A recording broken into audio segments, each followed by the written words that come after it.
2022 Congressional Stock Trading Report from the team over at Unusual Whales. Analyzing publicly accessible financial disclosures, we found that a quarter of Congress actively traded up to $788 million in various assets through almost 13,000 transactions in 2022. Although this matches the number of transactions in 2021, the total value has dropped. Interesting. Now, the first thing I really want to say about this is, are publicly elected officials, how do they have time to do this?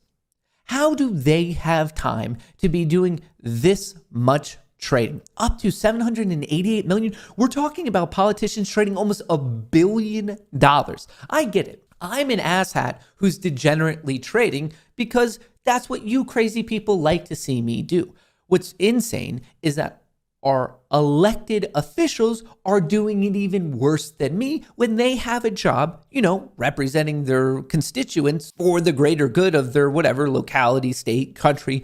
The top sectors with the highest stock investments were technology services, electronic technology, finance, consumer services, yada, yada, yada. Congress beat the SPY based on total returns of 2022. So that's basically saying that they outperformed the market, as in they outperformed hedge funds, as well as a secondary way of calculating based on if they traded SPY instead of stocks they traded. Top political traders in 2021 were not necessarily the top traders in 2022. This is the difference between 2021 and 2022. So Republicans dropped their total trades from 388 million to 292, and Democrats dropped their trading from 434 million to 371. So based on this, in both years, Democrats traded more in the House. And then if we look at the Senate, a little bit different. Republican senators traded 107 million in 2021, 85, and then for Democrats, 51 down to 40. So a little bit opposite there of how they decided to do it. The second and third highest volume traders were also from the House, two House Republicans.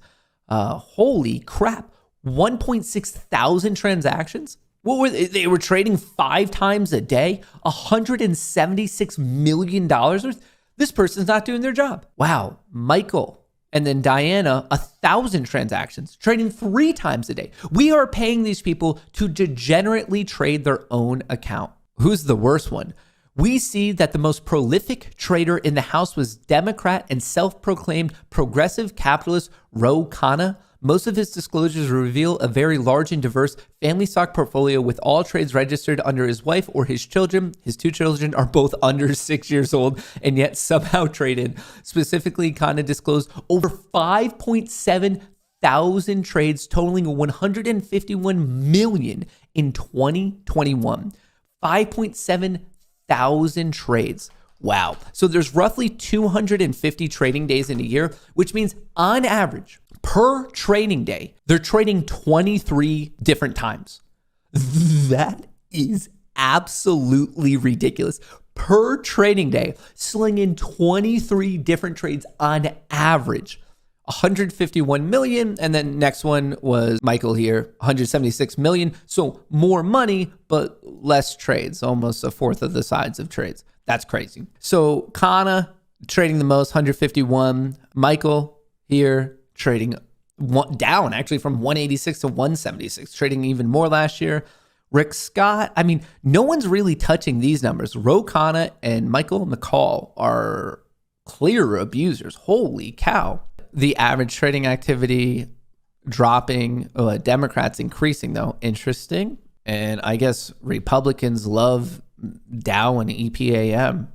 Democrats love Visa and Republicans love Exxon. Senators, big fans of Microsoft, PayPal. Why are they fans of PayPal? Republicans are supporting PayPal? Republican senators are supporting a company who wants to fine you for misinformation. Top estimated congressional stock returns in 2022. Mike Kelly winning. And then Roger Marshall also winning. Mike Kelly, dude, who is Mike Kelly, and when is Mike Kelly going to be selling, or David Throne? Like any of these guys, these are phenomenal returns.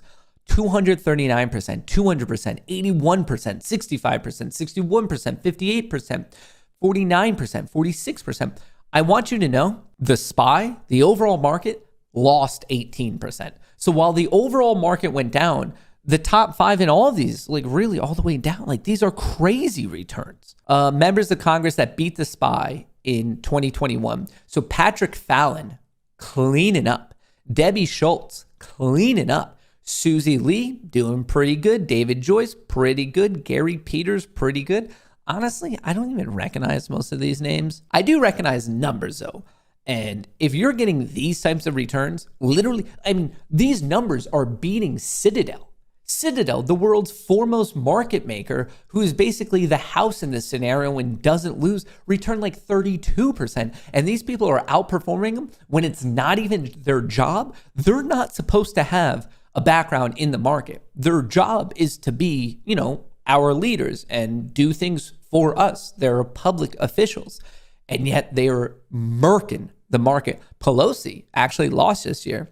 Pelosi lost 19.8. Average returns on defense stocks.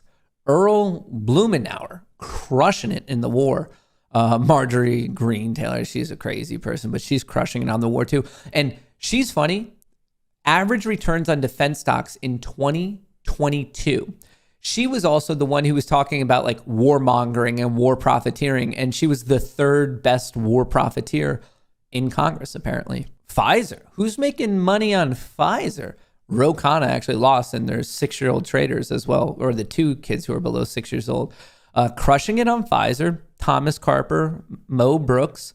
What's nice about this is it's bipartisan. Honestly, I don't think that gets enough attention. The fact that both Democrats and Republicans are kind of stabbing the public in the back with their trading, it's a beautiful bipartisan thing. It's not just Democrats. It's not just Republicans. It's the fact that all these asshats who were elected by us, which I think probably makes us the biggest asshats, are just abusing their position to line their pockets.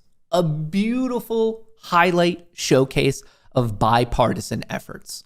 Amount of number of trades disclosed through handwritten filings, Ro Khanna. So, whoa. Handwritten?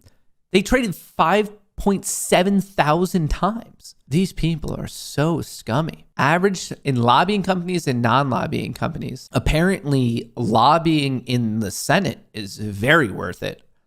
You almost get 2x the return, while lobbying in the House, not really worth squat. But hey, if there's any lobbyists paying attention, you definitely want to lobby in the Senate, 2x that return. Pelosi stock return getting crushed on Google, Tesla, Salesforce, Roblox, Netflix, and Facebook. Well, there you go. That's a quick breakdown from Unusual Whales team, the 2022 Congressional Stock Trading Report. We're not seeing a lot of repeat names. The difference from 2021 to 2022 is pretty stark. And the major thing that jumps out to me is just the amount of people making a high amount of trades. I mean, those people out-traded me, and this is what I do day in and day out with all of you. They're elected officials who are trading multiple times more, like magnitudes more than the average day trader. That is absolutely insane. Obviously, if you want to go through it with a fine-tooth comb, check it out on Unusual Whales. Ridiculous.